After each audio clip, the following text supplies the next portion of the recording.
ஆண்டவராய் இயேசு கிறிஸ்துவின் நாமத்தினாலே அன்பின் வாழ்த்துதல். கர்த்தருடைய பிள்ளைகளே, இந்த காலை வேளையிலும் நீங்கள் ஆண்டவருடைய சமூகத்தில் அவரை நோக்கி பார்த்து சமாதானமாய் சந்தோஷமாய் இருப்பதற்கு தேவன் பாராட்டின மிகுந்த கிருபைகளுக்காய் நான் ஆண்டவரை துதிக்கிறேன். இந்த வருஷம் தொடக்கத்திலிருந்து இந்த நாள் வரையிலும் தேவன் எப்படி நம்மளை அருமையாய் நடத்தி இருக்கிறார். எத்தனையோ துன்பங்கள், எத்தனையோ கண்ணீர்கள், எத்தனை தனிமைகள் நடுவிலும் தேவன் உங்களை இதுவரைக்கும் எங்களை நடத்தி இருக்கிறார். எவ்வளவு அற்புதம் அன்பானவர்களே! நம்முடைய வாழ்க்கை நம் சந்தித்த இழப்புகள், ஏமாற்றங்கள், தோல்விகள், துன்பங்கள் நடுவிலும் அவர் அற்புதராய் இருக்கிறாரே. இந்த நாளில் ஒரு அழகான தேவனுடைய வார்த்தையை நாங்கள் கேட்போமா? 145வது சங்கீதம் 14வது வசனம், கர்த்தர் விழுகிற யாவரையும் தாங்கி மடங்கடிக்கப்பட்ட யாவரையும் தூக்கி விடுகிறாராம்.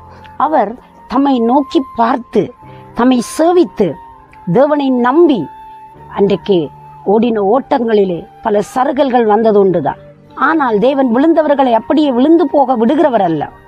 ஆபிரகாமுடைய வாழ்க்கையில் விசுவாசத்தின் தந்தை என்று நாங்கள் அவரை சொல்லி நாங்கள் மிகவும் கனப்படுத்துகிறோம்.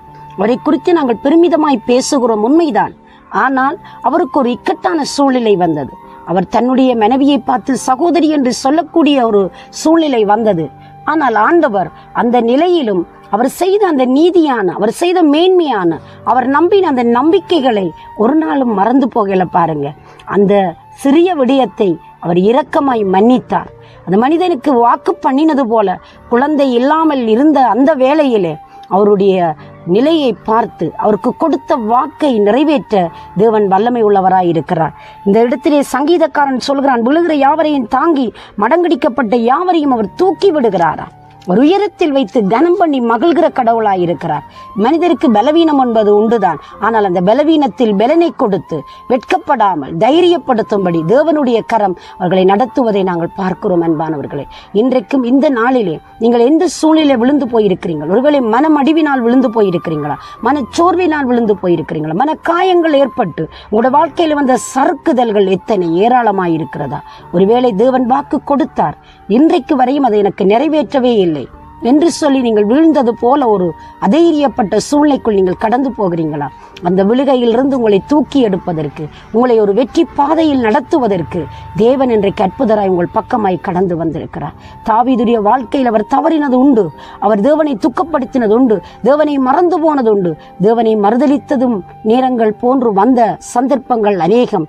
ஆனால் அவர் மனம் கசந்து அழுத பொழுது, மனம் உடைந்து நொறுங்கி அவரை சார்ந்து கொண்ட பொழுது ஆண்டவர் சொல்கிறார், நறுங்குண்டது நொறுங்குண்டதுமான இருதயத்தை புறக்கணிக்காத நான் என் தாவீதின் கூடாரத்தை நான் மறுபடி திரும்ப கட்டுவேன், விழுந்து போன தாவீதின் கூடாரத்தை நான் மறுபடி எடுத்து கட்டுவேன் என்று சொல்லி அவருடைய வாக்கை இங்கே அவருடைய வாழ்க்கையில் நிறைவேற்றுகிறார். தாவீது ராஜா மிகவும் மிக தேவனை சார்ந்த மனிதன்.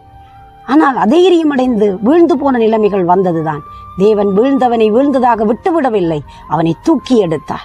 அதுதான் அவர் சொல்லுகிறார், விழுகிற யாவரையும் தாங்கி மடங்கடிக்கப்பட்ட யாவரையும் அவர் தூக்கி விடுகிறார். தன் வாழ்க்கையில் அனுபவித்ததை தேவனை நினைத்து புகழ்ந்து பாடுகிற பாடல் தான் இந்த அருமையான பாடல்.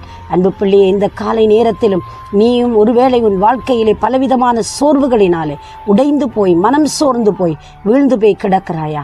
தேவனை தூக்கி விடுவதற்கு அவருடைய அற்புத கரம் கடந்து வருகிறது. எத்தனை மனிதர்கள் தங்களால் முடியாதென்கிற பொழுதெல்லாம் கிதியோன் என்கிற மனிதன் பலவீனத்தோடு பயத்தோடு இருந்தது போல, கிதியோனே ஒருவனை முறியடிக்கிறது போல் மீதியானியர்களை முறியடித்திடுவாய் என்று சொல்லி பலனை கொடுத்து கிதியோனை தைரியப்படுத்தின அதே தேவன் இந்த காலையிரங்கள் நடுவிலே இருக்கிறார்.